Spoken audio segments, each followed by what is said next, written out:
Alors, lors du dernier cours, pour ceux qui étaient présents, ceux qui n'ont pas suivi, un petit rappel, Inch'Allah ta'ala, on avait clôturé le dernier chapitre de l'imam Ibn Hibban al-Busti, rahmatullahi alayh, et on avait clôturé ce dernier chapitre en faisant un rappel concernant la manière de s'exprimer avec ceux qui t'enseignent la religion, de poser des questions. J'avais rebondi sur un comportement d'une personne qui, quand il m'avait interpellé, ça faisait rire et ça attristait aussi à la fois.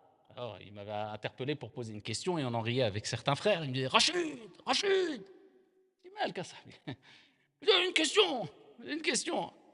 Et ici, on sait très bien que dans certains milieux, le respect s'impose plus que dans d'autres milieux.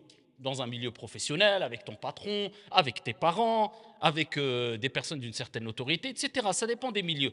Mais dans le milieu de l'enseignement, pas par rapport à moi, parce que c'est Rachid ou Foulan, parce que c'est un tel ou parce que, mais parce que la personne représente quelque chose quand même. La personne transmet la parole d'Allah et du prophète parce que c'était le comportement des pieux prédécesseurs et de toutes les personnes qui ont enseigné mais aussi éduqué la religion. Ils ne cessaient de transmettre non seulement l'enseignement, les sciences, mais aussi at-tarbiya, al-akhlaq, les bonnes moralités, l'éthique, le bon comportement, l'éducation. Eh bien, ils nous ont rappelé qu'il y a un comportement à avoir avec ceux qui transmettent la religion.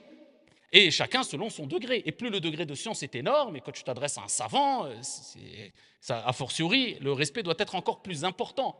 Comme on dit dans le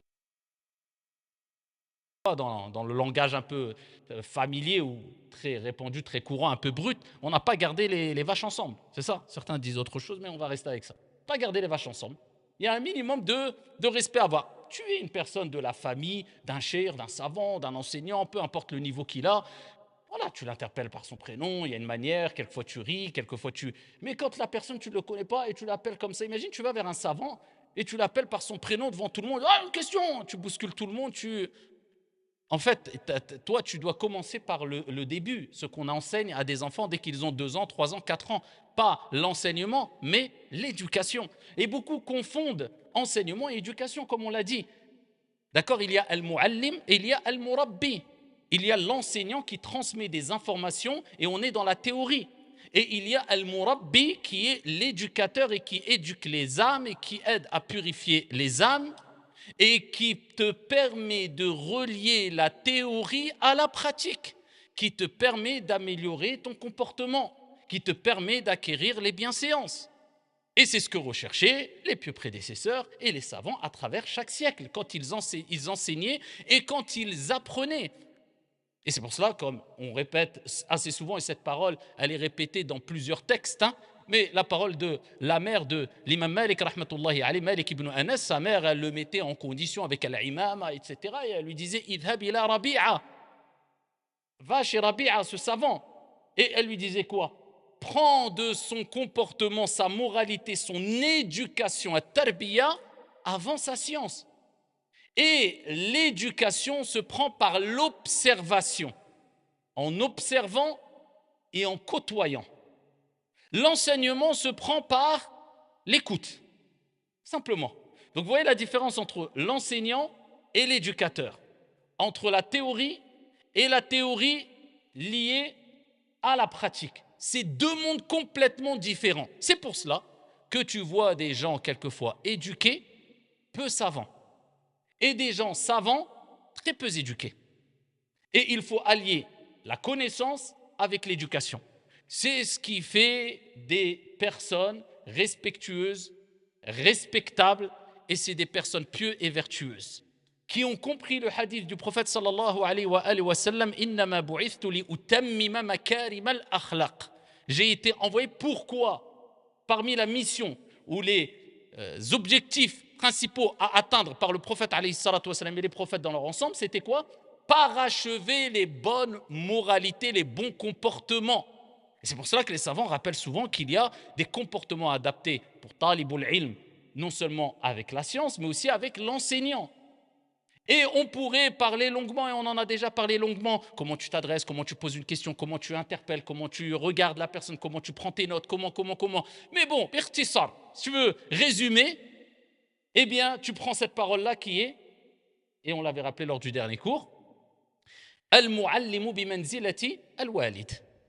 l'enseignant, eh bien, a quelque part, est comparable au rang du père, des parents de manière générale, mais du père particulièrement, puisque le père veut apporter le mieux et le meilleur à son enfant. Il l'éduque, il lui enseigne, il le préserve, il le protège, il veut le meilleur pour lui. Mais le parent, normalement, il fait quoi? Il éduque. On dit j'ai éduqué. Et beaucoup confondent entre élever et éduquer. Élever, c'est voilà, tu l'habilles, tu le nourris, tu lui donnes un toit, tu les bases. Non, éduquer, c'est autre chose. Éduquer, tu lui transmets, vous avez compris, les bonnes moralités. Tu l'aides à éduquer son âme, à parler bien, à pas couper la parole, à sourire, à passer le salam correctement, à respecter les personnes âgées, à respecter la société, à respecter la rue, à respecter la route, à respecter ses enseignants, ses professeurs à l'école. Ça, c'est de l'éducation. Et maintenant, vous savez, on est dans un monde où on enseigne avant d'éduquer. Mais on perd du temps. C'est pour cela qu'on entend de plus en plus dans les écoles, dans l'école nationale, etc., l'éducation nationale, de plus en plus de profs qui se plaignent. Des élèves, ils sont insupportables, ils sont ceci, ils ne respectent plus rien. Mais oui, mais parce que on a perdu quelque part cette référence qui est l'éducation. D'ailleurs, ça s'appelle l'éducation nationale.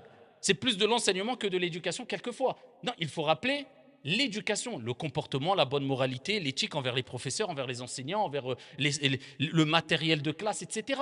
Et quand tu n'éduques pas, tu perds du temps. Tu as des gens en face de toi qui font des dégâts avec l'ilm. Il apprend, il apprend, il apprend. Il cumule, il cumule, il cumule. Mais dans son comportement, on ne voit rien. À quoi bon?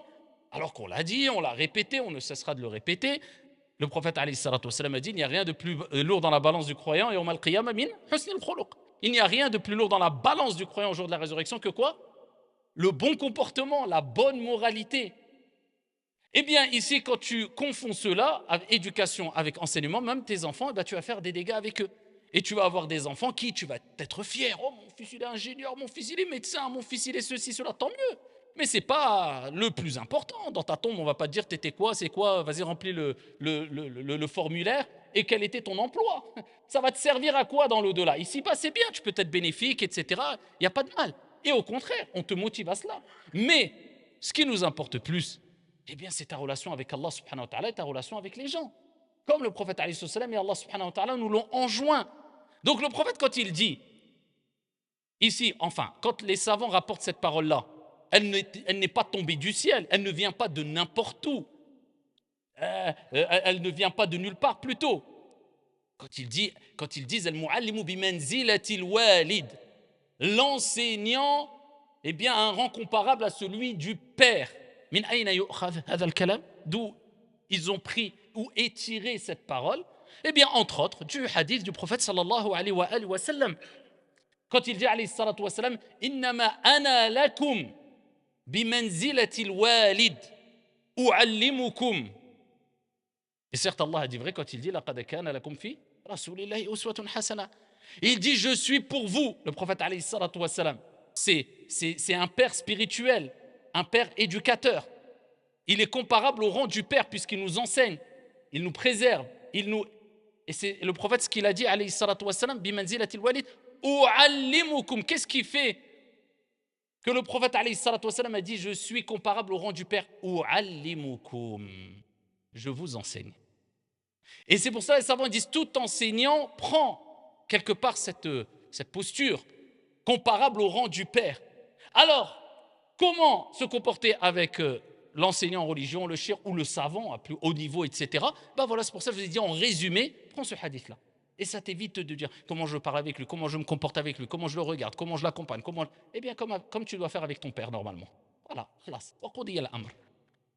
Ton père, tu ne le regardes pas n'importe comment. Ton père, tu ne le salues pas n'importe comment. Ton père, tu ne vas pas lui parler n'importe comment. Ton père ou tes parents, tu ne dois pas normalement.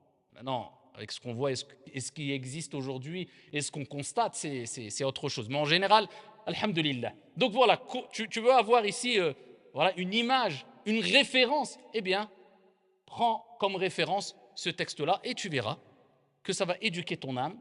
Et ici, tu pourras être prédisposé à profiter, bénéficier de la science de celui qui te la transmet. Tu seras éduqué quand tu vas poser des questions, tu seras éduqué quand tu vas interpeller, tu seras éduqué. Et bien sûr, on peut rentrer dans les détails, mais ça demande ici plusieurs séances, on va dire, ou toute une série. et on l'a déjà traité il y a assez longtemps. À la kulli hal.